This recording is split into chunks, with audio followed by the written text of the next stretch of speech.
আসসালামু আলাইকুম। মাহে রমজান, আপনাদের সবাইকে সাদর আমন্ত্রণ জানাচ্ছি বাংলাদেশ টেলিভিশন চট্টগ্রাম থেকে আয়োজিত সাপ্তাহিক স্বাস্থ্য বিষয়ক অনুষ্ঠান সুস্থ দেহ সুস্থ মন দেখার জন্য। দর্শক, রমজান হলো সংযম এবং আত্মশুদ্ধির মাস। লিভার রোগীদের ক্ষেত্রে এই সময়টাতে রোজা রাখা যেমন উপকারী, তেমন কিছুটা ক্ষেত্রে ঝুঁকিপূর্ণ রয়েছে। আজকে আমরা কথা বলবো রমজানে লিভার রোগীদের করণীয় সম্পর্কে। এই বিষয়ে কথা বলার জন্য আজকে আমাদের মাঝে উপস্থিত আছেন professor Abdullah Al Mahmud sir, department of hepatology, Chittagong medical college হাসপাতাল। স্যার, আপনাকে সাদর আমন্ত্রণ জানাচ্ছি আমাদের এই অনুষ্ঠানে। আপনাকে ধন্যবাদ। স্যার, শুরুতে আমরা আপনার কাছে জানতে চাই, সাধারণত লিভারের কি সমস্যা নিয়ে রোগীরা আপনাদের কাছে আসেন? সাধারণভাবে আমাদের দেশে লিভারের যে সবচাইতে বেশি সংখ্যক রোগী যারা আসে তারা হচ্ছে জন্ডিস নিয়ে আসেন। এখন এই জন্ডিসটা অনেক কারণে হয়, আমরা বলি ভাইরাল হেপাটাইটিস দিয়ে জনিত কারণেই জন্ডিসটা সবচেয়ে বেশি হয়। হেপাটাইটিস এ, বি, সি এবং হেপাটাইটিস ই, এই ভাইরাসগুলো কারণে লিভারে যখন ইনফেকশন হয় তখন যদি জন্ডিস হয়, জন্ডিস মানে হচ্ছে চোখ হলুদ হওয়া, পেশাব হলুদ হওয়া, কারো খাওয়া দাওয়া অরুচি বা ক্ষুধামন্দা, দুর্বলতা, কারো কারো পেটের উপরের ডান দিকে একটু ব্যথা, এ ধরনের উপসর্গগুলো নিয়ে আসে। এছাড়া আরেকটা রোগ হচ্ছে হেপাটাইটিস বি এবং হেপাটাইটিস সি, যেগুলি ক্রনিক ইনফেকশন, যারা অনেক সময় বুঝতে পারেন না, নানা কারণে রক্ত পরীক্ষার করার মাধ্যমে এই রোগটা ধরা পড়ে, সেইটার জন্য আমাদের কাছে চিকিৎসা নিতে আসেন। এছাড়া লিভারের কিছু রোগী আসেন ফ্যাটি লিভার, যেটা আপনারা জানেন যে ফ্যাটি লিভার হচ্ছে বর্তমান বিশ্বের লিভারের সবচাইতে বেশি সংখ্যক মানুষ এই লিভারের এই রোগটাতে আক্রান্ত। তো ফ্যাটি লিভারের রোগীরাও আমাদের কাছে আসেন। এছাড়া হচ্ছে লিভারে সিরোসিস জনিত যে সমস্ত অসুবিধাগুলো আছে এবং সিরোসিসের যে সমস্ত জটিলতাগুলো আছে, যেমন ধরেন পেটে বা পায়ে পানি বা ফুলা চলে আসা, কারো বমির সাথে রক্ত বা পায়খানার সাথে রক্ত যাওয়া, অজ্ঞান হয়ে যাওয়া বা আবোল তাবোল বলা, আমরা বলি লিভার ফেলিওরের যে সমস্ত লক্ষণগুলো, সেগুলো নিয়ে আমাদের কাছে আসে। আর আরেকটা রোগের রোগীরা আছে, সেটা হচ্ছে লিভারের ক্যান্সার নিয়েও আসে। অনেক সময় লিভারে টিউমার থাকে, আলট্রাসোনো বা অন্য পরীক্ষা করতে গিয়ে লিভারের ক্যান্সারের আলামত বা লক্ষণ পাওয়া যায়, সেটা নিয়েও আসেন। আর এছাড়া আরেকটা গ্রুপ আসেন, সেটাকে আমরা বলি অবস্ট্রাকটিভ জন্ডিস বা পিত্তনালীতে মুখে যদি কোনো কারণে বাধা সৃষ্টি হয় তখন এক ধরনের জন্ডিস হয়, সেগুলো নিয়ে আসেন।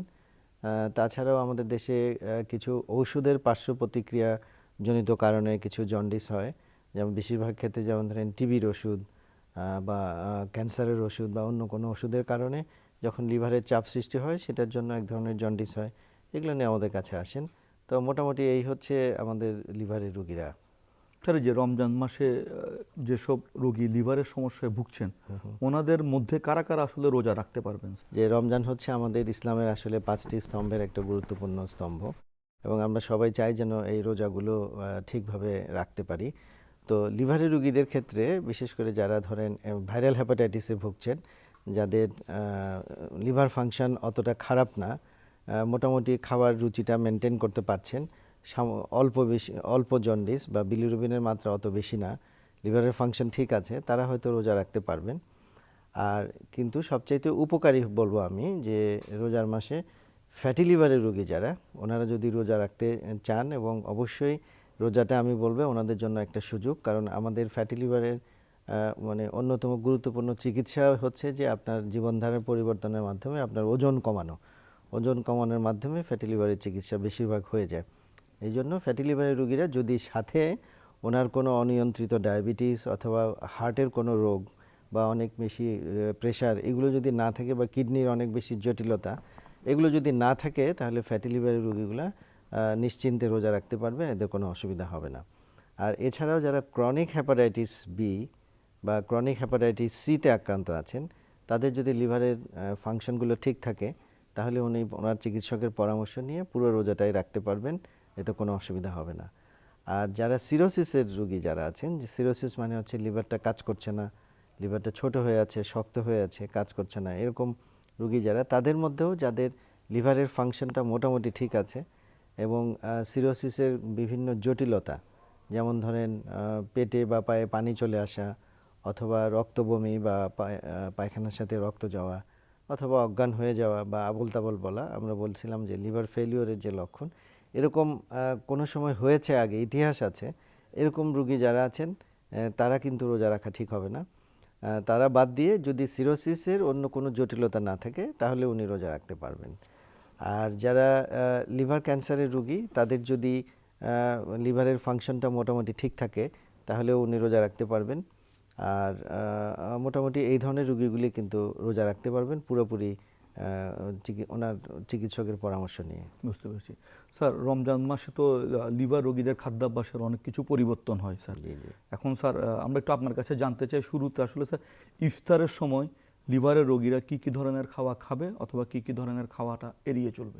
ইফতারের সময় আমরা যেটা বলছিলাম যে সিরোসিসের রোগীরা, বিশেষ করে সিরোসিসের রোগী এবং যারা হেপাটাইটিসে ভুগছেন তাদের আমরা ঐতিহ্যগতভাবেই কিন্তু লিভারের রমজানের সময় আমরা খেজুর দিয়ে রোজা ভাঙি। তো কোনো অসুবিধা নেই, 3-4টা খেজুর উনি খেতে পারবেন। এছাড়া আমরা বলি বেশি করে পানি বা তরল জাতীয় খাবার, তারপরে ফলমূল, এগুলো উনি বেশি বেশি খাবেন। ফ্রুটসের মধ্যে যে কোনো ধরনের ফলই খাওয়া যাবে, তবে যাদের সাথে অনিয়ন্ত্রিত ডায়াবেটিস আছে তারা মিষ্টি ফলগুলো এড়িয়ে চলতে হবে। আর আমরা ইফতারের সময় কিছু স্যুপ খাই, তো লিভারের রোগীরা কিন্তু যে কোনো ধরনের স্যুপ খেতে পারবেন, কোনো অসুবিধা নেই। তবে যাদের সিরোসিস এবং কিছুটা জটিলতা আছে তারা হয়তো এই খাবারগুলোতে অতিরিক্ত, যে বিশেষ করে শরবতের সময়, যে সাথে অনেক বেশি চিনি বা লবণ বেশি না দিয়ে যে কোনো ধরনের শরবত, যে কোনো ধরনের স্যুপ উনি খেতে পারবেন। আর আরেকটা ট্র্যাডিশনালি আমরা করি যে ছোলা, পেঁয়াজু, বেগুনি, ভাজা পোড়া যেগুলো এগুলো আছে। আমরা খাই। তবে লিভারের রোগীরা এগুলো খেতে পারবেন, কিন্তু একটু কম তেলে ভাজা। পরিমাণ মতো ছোলা উনি খেতে পারবেন, 2-3টা পেঁয়াজু বা 2টা বেগুনি, এগুলো উনি খেতে পারবেন, তবে কম তেলে ভাজা হতে হবে। আর জিলাপি আমরা একটা পছন্দ করি। জিলাপির ক্ষেত্রেও যারা ফ্যাটি লিভারের রোগী বা যাদের সাথে ডায়াবেটিস আছে তাদের এগুলো একটু এড়িয়ে চলা ভালো। আর নাহলে আপনি 1-2টা জিলাপি খেতে পারবেন। যে কোনো ধরনের ফ্রুট সালাদ আপনি খেতে পারবেন। আর মোটামুটি এই ইফতারের সময় আমরা বলি যে বেশি, যেহেতু আমরা সারা দিন রোজা ছিল, শরীরে কিন্তু পানি শূন্যতার একটা সমস্যা দেখা দেয়। এই জন্য আমরা ইফতারের সময়, মানে রোজা ভাঙা থেকে শুরু করে সেহরি পর্যন্ত যখনই সময় পাবো আমরা কিন্তু প্রচুর পানি খাবো সারা দিনের এই পানি শূন্যতাটাকে পুষিয়ে নেওয়ার জন্য। আর ইফতারের সময় আমরা অনেকে সেমাই খেতে চাই, সেমাই, তারপরে নুডলস বা এগুলো খেতে চাই। এগুলো আপনারা খেতে পারবেন, কিন্তু সেগুলো যেন কম চিনি বা কম তেলে হয়, সহজে যেন হজম হয়, ওনারা খেতে পারবেন। ফিন্নি খেতে চাইলে সেটাও খেতে পারবেন, কিন্তু সেখানেও ফ্যাটি লিভারের রোগীদের জন্য একটু চিনির পরিমাণটা কম হবে। এবং কখনোই বাড়তি যে সমস্ত মিষ্টির ব্যবহার করা হয় এবং যে সমস্ত কেমিক্যাল ইউজ করা হয় সেগুলো যদি এড়িয়ে চলেন তাহলে লিভারের জন্য ভালো হবে। বুঝতে পেরেছি স্যার। অনেকে তো দেখা যায় ইফতারের পর কিছুটা সময় পরে গিয়ে রাতের খাওয়াটাও খায় স্যার। এক্ষেত্রে স্যার আমরা আসলে কি কি খাবো বা কি কি এড়িয়ে চলবো? ইফতারের পরে যেটা আমরা রাতের খাবার বলি, আপনি ইফতারের পরে একটু রেস্ট নেন, তারপরে এশার নামাজের পরে, ইফতারের তারাবির নামাজের পরে আপনি রাতের খাবারটা খেতে পারবেন, কোনো অসুবিধা নেই। তবে সেই ক্ষেত্রে আপনি রাতের খাবারে ভাত, রুটি কিংবা কেউ যদি পাস্তা এগুলো খেতে চান, এগুলো খেতে পারবেন পরিমাণ মতো। সাথে আপনি আমরা বলি যে লিভারের রোগীদের জন্য, বিশেষ করে সিরোসিস বা ফ্যাটি লিভারের রোগী বা যাদের লিভারের রোগে ফাংশনের একটু ঘাটতি আছে, তাদের ক্ষেত্রে আমরা বলি যে গরু, খাসি, মহিষ বা এই জাতীয় গুরুপাক খাবারগুলো এড়িয়ে চললে ভালো হবে, বা শুটকি, এগুলো একটু বাদ দিয়ে আপনি মাছ অথবা মুরগি অথবা দুধ, ডিম এগুলো খেতে পারবেন। সাথে আপনি সবজি অথবা সালাদ রাখেন। এবং বিশেষ করে ফ্যাটি লিভারের রোগীদের জন্য, যেহেতু এই রোগটাই সবচেয়ে বেশি এখন, তাদের জন্য আমরা বলবো যে আপনি যে প্লেটটা নেবেন তার প্লেটের প্রায় অর্ধেক থাকবে আপনার সবজি এবং ফলমূল, আর বাকি যে অর্ধেক, তার অর্ধেকের মধ্যে 4/1 হচ্ছে আপনি কার্বোহাইড্রেট, সেটা ভাত হতে পারে, রুটি হতে পারে, পাস্তা হতে পারে, আপনার যেটা পছন্দ। আর বাকি অর্ধেক হচ্ছে আপনার প্রোটিন বা আমিষ।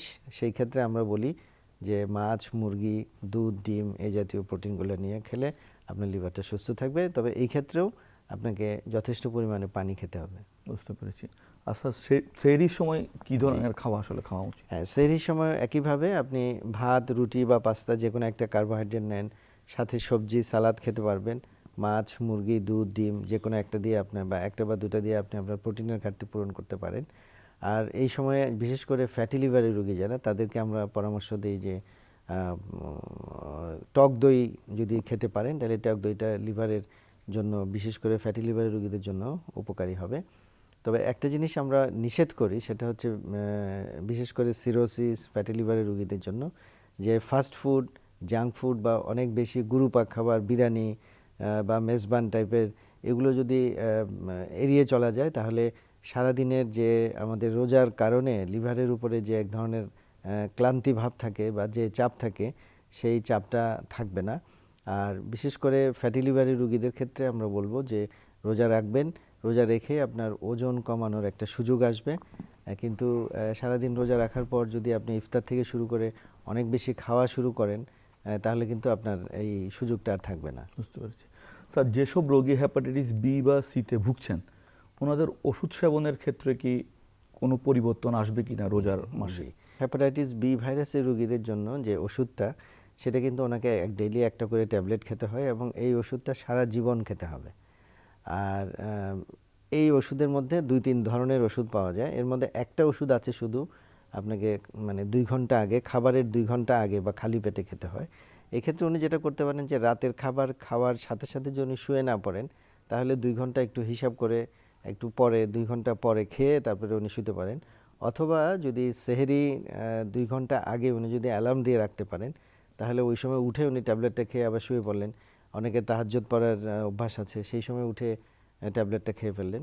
আর এছাড়া বাকি যে 2 রকমের ট্যাবলেট আমরা দেই, টেনোফোবির, অ্যালাফিনামাইড বা টেনোফোমিড ডিজোপ্রক্সিল, এই জাতীয় ওষুধগুলো কিন্তু খাওয়ার আগে পরে কোনো ইস্যু নাই, কাজে উনি সবসময় খেতে পারবেন। আর হেপাটাইটিস সি ভাইরাসের জন্য যে ওষুধ চিকিৎসা, সেটা হলো প্রতিদিন একটা করে ট্যাবলেট খেতে হয় এবং এই ট্যাবলেটগুলো ওনাকে প্রায় কাউকে 3 মাস বলি বা 12 সপ্তাহ, কারো জন্য 24 সপ্তাহ। এবং এই ট্যাবলেটগুলোও কিন্তু কোনো খাওয়ার আগে পরে কোনো ইস্যু নাই, কাজে ওনারা এই রোজা রাখা অবস্থাতেও কিন্তু এই হেপাটাইটিস বি কিংবা হেপাটাইটিস সি এর যে ওষুধ, সেগুলো কিন্তু চালিয়ে যেতে পারবেন, কোনো অসুবিধা হবে না। স্যার, রোজা রাখা অবস্থায় হেপাটাইটিস বি টিকা কি দেওয়া সম্ভব? অনেকেই এটা এক ধরনের সমস্যার কথা মনে করেন যে আমি রোজা অবস্থায় ভ্যাকসিন দেবো কিনা, কিন্তু রোজা অবস্থায় আপনি চিকিৎসার জন্য টিকা দিচ্ছেন, এতে করে কিন্তু আপনার রোজার উপরে কোনো ক্ষতি হবে না। কাজেই কেউ যদি মনে করেন যে আমরা রোজা থেকে আমরা ইনজেকশন বা ভ্যাকসিন বা টিকা দেওয়া শুরু করব, তাহলে উনি দিতে পারবেন। কারো যদি আগে ফার্স্ট ডোজ দেওয়া ছিল, এখন সেকেন্ড ডোজ যদি রোজার মধ্যে পড়ে, উনিও দিতে পারবেন, কোনো অসুবিধা নেই।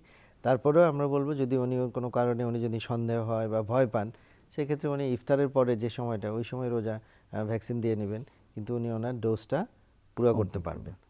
স্যার, রোজা রাখা অবস্থায় একজন লিভারের রোগী কি কি লক্ষণ দেখা দিলে ওনাকে আসলে রোজা ভেঙে ফেলতে হবে আসলে? হ্যাঁ, রোজা রাখার অন্যান্য রোগীদের মতো আমরা এটা বলি যে হাইপোগ্লাইসেমিয়া বা শরীরে যদি চিনির মাত্রা কমে যায়, উনি কিভাবে বুঝবেন? অনেক বেশি হয়তো শরীর কাঁপছে, শরীরে ঘাম দিচ্ছে, বুক ধড়ফড় করছে, হ্যাঁ, মাথা ঘোরাচ্ছে, এরকম যদি হয়, চোখে দেখতে অসুবিধা হচ্ছে, হঠাৎ করেই হয়, এরকম যদি লক্ষণ হয়, এটাকে আমরা বলি হাইপোগ্লাইসেমিয়া বা শরীরে চিনির পরিমাণ কমে যাওয়া। এরকম যদি হয়, উনি উনি রোজা ভেঙে ফেলবেন। আবার অনেক সময় কারো কারো ক্ষেত্রে লিভারের রোগীদের, বিশেষ করে সিরোসিস বা যাদের জটিলতা আছে, তাদের এনকেফালোপ্যাথি বলি, মানে হয়তো সে হঠাৎ করে আবোল তাবোল বলছেন, অথবা উনি কথা বলা বন্ধ করে দিয়েছেন, উনি কথা বলছেন না, বা যেটা বলছেন সেটা উল্টাপাল্টা বলছেন, ওনার জ্ঞানের মাত্রা কমে গেছে, উনি এলোমেলো কথা বলছেন, অথবা তার কথা বলাটা জড়িয়ে যাচ্ছে, এরকম যদি হয়, আমরা বলি এনকেফালোপ্যাথি। এই ধরনের রুগীরাও রোজা তখন আর রোজা রাখতে পারবেন না। আর এছাড়া কারো কারো যদি হঠাৎ করে সিরোসিসের জটিলতা, যেমন হঠাৎ করে তার রক্ত বমি শুরু হলো অথবা পায়খানার সাথে রক্ত যাচ্ছে, এরকমও যদি হয়, তাহলে কিন্তু ওনারা রোজা রাখতে পারবেন না, আবার রোজা ভেঙে ফেলতে হবে। স্যার, দীর্ঘ সময় যদি না খেয়ে থাকে বা রোজার সময়টাতে একটা লিভারের রোগী লিভারের উপর কতটুকু প্রভাব পড়তে পারে?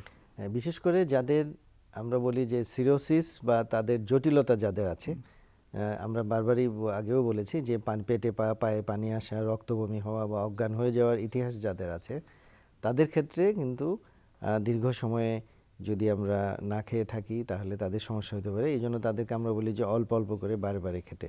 আর এছাড়া যারা ক্রনিক হেপাটাইটিস বি বা ক্রনিক হেপাটাইটিস সিতে আক্রান্ত, তাদের জন্য আসলে খুব বেশি অসুবিধা হবে না, তারা নিশ্চিন্তে রোজা চালিয়ে যেতে পারবে। যারা লিভারের রোগী, ওনারা তো নিয়মিত ওষুধ সেবন করেই থাকেন, জি জি। রোজার মাস ওনাদের আসলে এই সময়সূচিতে কি কোনো ধরনের পরিবর্তন আসবে কিনা? না, সেটা আমরা আগেও বলেছি যে হেপাটাইটিস বি এবং সি এর ক্ষেত্রে, বিশেষ করে হেপাটাইটিস বি এর যে ওষুধ, যেটা খালি পেটে খেতে হয়, সেটা উনি রাতের খাবারের 2 ঘন্টা পরে অথবা সেহরির 2 ঘন্টা আগে খেয়ে নেবেন। আর বাকি ওষুধগুলো কোনো আগে পরে নাই, যে কোনো সময় আপনার চালু রাখতে পারবেন। এবং কোনো ক্যান্সারের রুগী যদি তার লিভারের ফাংশনগুলো ভালো থাকে এবং চিকিৎসকের পরামর্শ নিয়ে উনি যদি রোজা রাখেন, সেই ক্ষেত্রে ওষুধগুলোও কিন্তু উনি চালিয়ে যেতে পারবেন, কোনো একটা অসুবিধা হবে না। স্যার, প্রেগনেন্সি অবস্থায় লিভার পেশেন্টদের ক্ষেত্রে জি জি। কোনো ধরনের সতর্কতা অবলম্বন করার দরকার আছে কিনা বা ওনাদের ঝুঁকিটা কতটুকু? এই জন্য আমরা বলি যে লিভারের রুগীদের ক্ষেত্রে বিশেষ করে ওনারা কিন্তু গর্ভ বা প্রেগনেন্সি নেওয়ার আগে অবশ্যই একটু পরীক্ষা নিরীক্ষা করে এবং তার চিকিৎসকের পরামর্শ নিয়ে যে এই অবস্থাতে উনি বাচ্চা নিতে পারবেন কিনা সেটা আগে একটু পরামর্শ করে নিলে ভালো হয়। তারপরেও লিভারের রুগী যারা আমরা বলছিলাম যে যারা রোজা রাখতে পারবেন, এরকম অবস্থায় কেউ যদি গর্ভবতী হন, তাহলে বিশেষ করে ক্রনিক হ্যাপাটাইটিস বি বা ক্রনিক হ্যাপাটাইটিস সি এর রুগীদের ক্ষেত্রে কোনো অসুবিধা নেই, ওনারা রোজা রাখতে পারবেন। ফ্যাটি লিভারের রুগীরাও রোজা রাখতে পারবেন। কিন্তু সিরোসিস বা সিরোসিসের জটিলতা, লিভারের ক্যান্সার, এই ধরনের রুগীগুলা যদি সাথে প্রেগনেন্সি থাকে, তাহলে ওরা কিন্তু এই রোজাটা রাখলে ওনাদের শরীরের জন্য ঝুঁকি থাকবে। বিশেষ করে পাশাপাশি যদি ডায়াবেটিস বা অন্যান্য রোগের উপসর্গও থাকে, তাহলে ঝুঁকি থাকবে। তারপরেও যারা হ্যাপাটাইটিস বি বা হ্যাপাটাইটিস সি এর রুগী, ফ্যাটি লিভারের রুগী, তার বিশেষজ্ঞ চিকিৎসক এবং পাশাপাশি ওনার যে স্ত্রীরোগ বিশেষজ্ঞ যার কাছ থেকে উনি চিকিৎসা নেন, ওনাদের পরামর্শ নিয়ে উনি রোজা রাখতে পারবেন। লিভারের রোগী যাদের হাইপারটেনশন বা যাদের ডায়াবেটিস রয়েছে, ওনাদের ক্ষেত্রে প্রিপারেশনটা কি হবে বা এখানে রোজার রাখার ক্ষেত্রে ঝুঁকিটা কতটুকু হবে? লিভারের রুগী যারা, তাদের ক্ষেত্রে আমরা দেখি যে ফ্যাটি লিভারের সাথে অনেক সময় প্রেশার বেশি বা ডায়াবেটিস, তারপরে হরমোনের সমস্যা বা কোলেস্টেরলের সমস্যা, আমরা বলি ডিসলিপিডেমিয়া, এ ধরনের সমস্যাগুলো থাকে। তো সেই ক্ষেত্রে রোজা রাখার আগেই আপনি সবগুলো পরীক্ষা নিরীক্ষা করে চিকিৎসকের পরামর্শ নিয়ে, এবং ডায়াবেটিস যদি অনেক বেশি অনিয়ন্ত্রিত থাকে, তাহলে কিন্তু রোজা রাখাটা অনেক বেশি ঝুঁকি হবে। কারো হয়তো দিনে 3 বেলায় ইনসুলিন নিতে হচ্ছে, এই ক্ষেত্রে সমস্যা হবে। আর তা যদি না হয়, আপনি অবশ্যই ডায়াবেটিসের আগে আপনার চিকিৎসকের পরামর্শ নিয়ে ওষুধটা একটু অ্যাডজাস্ট করে নিতে হবে, যে উনি সকালের ওষুধটা যেটা খেত সেটা কখন নেবে, যেটা রাতে খেত সেটা কখন নেবে, এবং যে ইনসুলিন বা ট্যাবলেট যেগুলো যদি মাত্রা উনি ঠিক করে নেয় বা কমিয়ে নেয়, তাহলে কিন্তু উনি নিশ্চিন্তেই রোজা রাখতে পারবেন। তবে তার মানে তাকে স্যার, অবশ্যই সাবধান থাকতে জি, হবে। মানে আসলে রোজার রোজা শুরুর আগে যদি এগুলো আমরা একটু আমাদের ডাক্তারদের কাছে গিয়ে যদি সলা পরামর্শ করে নিই, তাহলে আমাদের প্রিপারেশনের ক্ষেত্রে বেশ জি ভালো ভূমিকা রাখবে। বুঝতে পেরেছি স্যার, আমরা একেবারে অনুষ্ঠানের শেষ পর্যায়ে চলে এসেছি। আপনি স্যার দর্শকদের উদ্দেশ্যে কিছু বলে দর্শকদের থেকে একটু বিদায় নিন। আমরা সবাই চাই মুসলমানরা যে এই রোজাটা যেন আমরা ঠিকভাবে পুরোপুরি পালন করতে পারি। তো লিভারের রুগী যারা আছেন তাদের জন্যও আমরা চাই যে ওনারাও রোজাটা রাখুন। তবে যাদের ঝুঁকি রয়েছে, আমরা আজকের আলোচনায় যেগুলো আলোচনা করলাম, যাদের ঝুঁকি রয়েছে তারা বিশেষ করে আপনার বিশেষজ্ঞ চিকিৎসকের পরামর্শ নিয়ে, যদি ঝুঁকি বেশি থাকে তাহলে রোজাটা না রাখাই ভালো, তাতে আপনার লিভারের উপর অনেক বেশি চাপ পড়বে না। আর যদি ঝুঁকি কম, তারা অবশ্যই নিশ্চিন্তে পুরোপুরি রোজাগুলো রাখবেন। এবং যারা ওষুধ খেয়ে যাচ্ছেন, বিশেষ করে হ্যাপাটাইটিস বি ভাইরাসের জন্য, যেহেতু এটি সারা জীবন ওষুধটা খেতে হয়, কাজে আপনি ওষুধ খাবেন। কেউ যদি ক্যান্সারের চিকিৎসা নিয়ে থাকেন সেটাও খাবেন। এবং আমরা মনে করি যে আপনি যদি আপনার বিশেষজ্ঞ চিকিৎসকের পরামর্শ নিয়ে রোজার আগে থেকেই একটা প্রিপারেশন নেন, বা এখন রোজা শুরু হয়ে গেছে এখনও যদি আপনি আপনার চিকিৎসকের পরামর্শ নিয়ে রোজাগুলো রাখতে চান, তাহলে আপনি নিশ্চিন্তে বা নিরাপদেই রোজাগুলো শেষ করতে পারবেন। আপনারা সবাই ভালো থাকুন, সুস্থ থাকুন। ধন্যবাদ। ধন্যবাদ স্যার, অনুষ্ঠানে উপস্থিত থেকে আমাদেরকে আপনার মূল্যবান পরামর্শ দেওয়ার জন্য। এতক্ষণ আমরা শুনছিলাম রমজানে লিভার রোগীদের করণীয়। আজকের পর্বের মাধ্যমে আমরা বুঝতে পারলাম আসলে রমজানে আমরা লিভার রোগীদের ক্ষেত্রে কারা কারা রোজা রাখতে পারবেন কিংবা কারা কারা রোজা রাখতে পারবেন না, অথবা কারা কারা ঝুঁকিপূর্ণ। আশা করি এই পর্বের মাধ্যমে আমরা সঠিক পরামর্শটুকু যদি গ্রহণ করতে পারি, আমরা নিয়ন্ত্রিত জীবনযাপনের মাধ্যমে আমরা আশা করি রোজা রাখতে পারবো। আগামী পর্বে আরও একটি রোগ এবং এর চিকিৎসা ব্যবস্থা নিয়ে আমরা আপনাদের মাঝে হাজির হব। সে পর্যন্ত আপনারা ভালো থাকুন, সুস্থ থাকুন। বাংলাদেশ টেলিভিশন চট্টগ্রামের সাথে থাকুন।